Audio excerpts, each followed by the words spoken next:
नमस्कार दोस्तों, स्वागत है आप सभी का शिखरवाणी यूट्यूब चैनल में। आज का विषय जिस पे मैं बात करूंगा 2024 लोकसभा चुनाव पहले चरण का मतदान, क्या मोदी से पिछड़ा विपक्ष। लोकसभा चुनाव 7 चरणों में होंगे। पहले चरण का मतदान आज पूरा हो गया। पूरे देश में मतदान के उत्साह का जो वातावरण दिखा उसमें भाजपा और मोदी के लिए अनुकूलता है, लेकिन विपक्ष यानी इंडी गठबंधन कोई खास प्रभाव छोड़ता नहीं दिखा। जिन सीटों पर इंडी गठबंधन के प्रत्याशी ताकतवर हैं उन पर एनडीए ने अधिक फोकस किया। प्रधानमंत्री नरेंद्र मोदी ने अपनी सभाओं में इस बात का उल्लेख किया कि यह पहला आम चुनाव है जिसमें विपक्ष ने सरकार बनाने का दावा तक नहीं किया। इसका मतलब प्रचार में विपक्ष नैरेटिव सेट नहीं कर पाया। नैरेटिव सेट करना तो दूर, उसका प्रयास करता हुआ भी नहीं दिखा। अब हो सकता है पहले चरण के बाद मतदाताओं की मंशा जिस प्रकार की दिखे उस आधार पर इंडी गठबंधन अपनी रणनीति बनाए। हालांकि चुनाव घोषणा पत्र जारी करने में कांग्रेस ने बाजी मार ली, फिर भी कांग्रेस के वादों की तुलना पूर्व प्रधानमंत्री मनमोहन सिंह के कार्यकाल से हुई। एमएसपी पर कानून बनाने की बात हो या अन्य गारंटी, वैसे गारंटी शब्द आते ही मोदी का ध्यान आता है, क्योंकि गारंटी शब्द मोदी ने दिया, इसीलिए कांग्रेस के मैनिफेस्टो का जितना प्रभाव बनना चाहिए उतना नहीं बन पाया। कृषि और किसानों के लिए स्वामीनाथन आयोग की रिपोर्ट मनमोहन के समय आई, तब आयोग की सिफारिशें लागू नहीं की, एमएसपी पर कानून नहीं बनाया। बेरोजगारी और महंगाई के चलते ही मनमोहन सिंह वाली सरकार 2014 में नरेंद्र मोदी के पास आ गई। तो अब कांग्रेस के वादों का अर्थ सबको समझ आता है। इसलिए कहा जा सकता है पहले चरण का मतदान मोदी के लिए काफी हद तक पॉजिटिव रहा।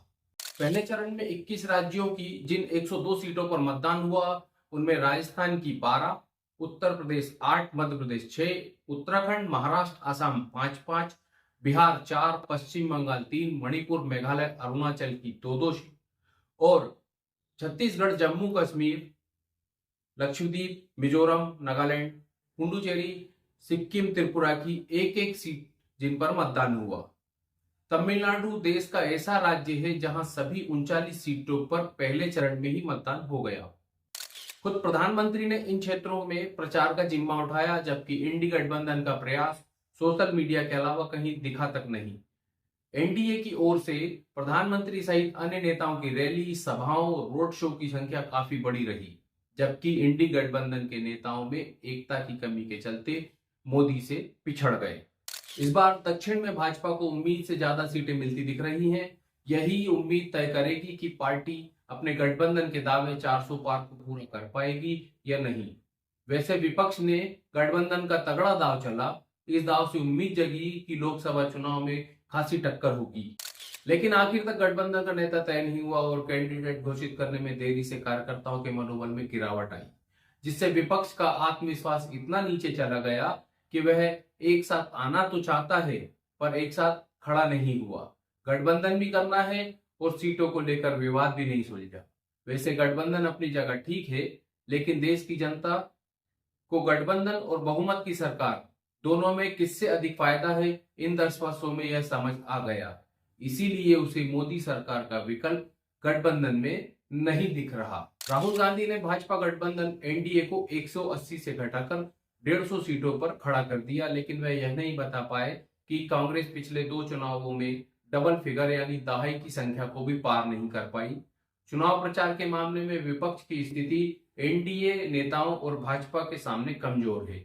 इसके कई कारण हैं, लेकिन खास कारण चुनाव प्रचार की कोई विशेष रणनीति नहीं होना। वे पुराने विषय ही बार बार उठाते हैं जिनका जवाब जनता पिछले चुनाव में दे चुकी है। वही अडानी, वही 2 करोड़ रोजगार, वही काला धन। जब काले धन के लिए नेताओं पर कार्रवाई की गई तब आंदोलन करके उनका पक्ष लिया गया। इंडी गठबंधन यह तय नहीं कर पाया कि प्रचार में भ्रष्टाचार पर क्या स्टैंड ले। उसे समझ नहीं आया कि मोदी के काम को बुरा बताएं या मोदी को। इसीलिए पहले चरण के मतदान तक विपक्ष कंफ्यूज रहा किस रणनीति पर काम करे। दूसरी ओर चुनाव प्रचार के दौरान पीएम मोदी की अगुवाई में व्यापक रणनीति दिखी। आम जनता के पास जाने के लिए कई स्तर पर योजनाएं, संघ की गतिविधियां, अनुसांगिक संगठनों की अलग से सक्रियता रही। वहीं मोदी सरकार अपने काम गिना रही थी, वादों को पूरा करने का प्रतिशत बताया। 500 साल बाद राम मंदिर निर्माण का जनमानस में पॉजिटिव संदेश गया। कूटनीतिक सफलता का डंका पूरे विश्व में बजा। रूस यूक्रेन युद्ध में फंसे भारतीय छात्रों की वापसी ने भारत के झंडे की शान बढ़ाई। यह किसको नहीं पता। देश की अर्थव्यवस्था विश्व में 5वें नंबर पर आना, युवाओं को नौकरी में धकेलने वाली नीति का विकल्प देना और अब युवा उसकी ओर आकर्षित है। स्टार्टअप युवाओं को भा रहे हैं। सुरक्षा के मामले में मोदी की नीतियों का मुकाबला विपक्ष कैसे करेगा, इस बारे में कोई नीति नहीं बताई।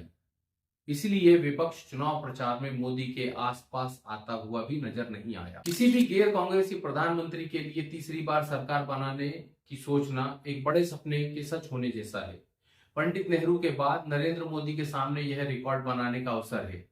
2 कार्यकाल का प्रधानमंत्री और अगले 5 वर्षों में पिछली बार से अधिक लोकप्रियता वाली बात किसी और प्रधानमंत्री में नहीं रही। हर बार पिछली बार से अधिक सांसदों के साथ सदन में आना भी अपने आप में रिकॉर्ड है। वैसे अभी होड़ है भाजपा के साथ आने की और भाजपा की सदस्यता लेने की।